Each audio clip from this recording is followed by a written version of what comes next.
दुनिया एक ऐसी जगह है जहां हर रोज नए नए राज सामने आते हैं। आज हम आपको दुनिया के चंद ऐसे अजीब और गरीब हकायक बताएंगे जो न सिर्फ हैरत अंगेज हैं बल्कि आपको सोचने पर मजबूर कर देंगे। क्या आप जानती हैं कि जापान में ऐसा एक रेलवे स्टेशन मौजूद है जो सिर्फ एक स्टूडेंट के लिए खुला रखा गया था?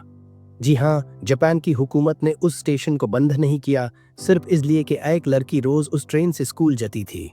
जैसे ही उसका स्कूल खत्म हुआ, स्टेशन भी बंद कर दिया गया। अब जरा ये सोचिए कि दुनिया में सबसे ज्यादा बिजली किस चीज से पैदा होती है? जवाब है पानी। हाइड्रो पावर दुनिया का सबसे बड़ा सोर्स है बिजली का, और हर साल लाखों घर इसकी वजह से रोशन होती हैं। एक और अजीब बात यह है कि कंगारू कभी पीछे नहीं चल सकता। उनकी बॉडी का स्ट्रक्चर कुछ ऐसा है कि वो सिर्फ आगे ही बढ़ सकता है। इसी वजह से ऑस्ट्रेलिया में कंगारू और एमू को नेशनल सिंबल बनाया गया। दोनों ही सिर्फ आगे बढ़ने वाले जानवर हैं। क्या आपको पता है कि दुनिया का सबसे ज्यादा बरसात वाला इलाका मौसिनराम है, जो कि हिंदुस्तान के रियासत मेघालय में वाक़ है। यहाँ इतनी बारिश होती है कि लोग अपनी छतों पर घास उगा लेते हैं ताकि आवाज कम हो जाए। अब जरा एक खौफनाक फैक्ट की तरफ आती हैं।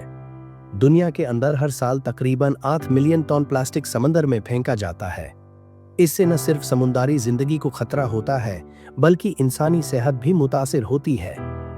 क्या आप जानते हैं कि अंटार्कटिका में ऐसी जगह है जहां कभी बारिश नहीं हुई?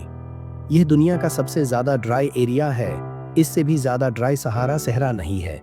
एक और दिलचस्प बात यह है कि अगर आप सैटर्न के समंदर में तैरें तो आप डूबेंगे नहीं, क्योंकि सैटर्न एक गैसियस प्लैनेट है और वहां का डेंसिटी इतनी कम है कि पानी में तैरना मुमकिन नहीं होगा।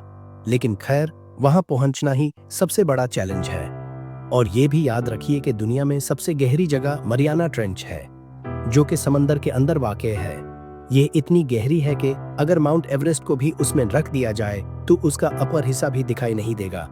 दुनिया अजीब है, इसमें हर रोज नए करिश्मे सामने आते हैं, और इन्हीं हकाइक को जानकर हम न सिर्फ हैरत में मुब्तला होते हैं बल्कि दुनिया के हुस्न और अजमत का अंदाजा भी होता है। अगर आपको ये मालूमात पसंद आई हो तो जरूर शेयर कीजिए, क्योंकि इल्म बांटने से बढ़ता है।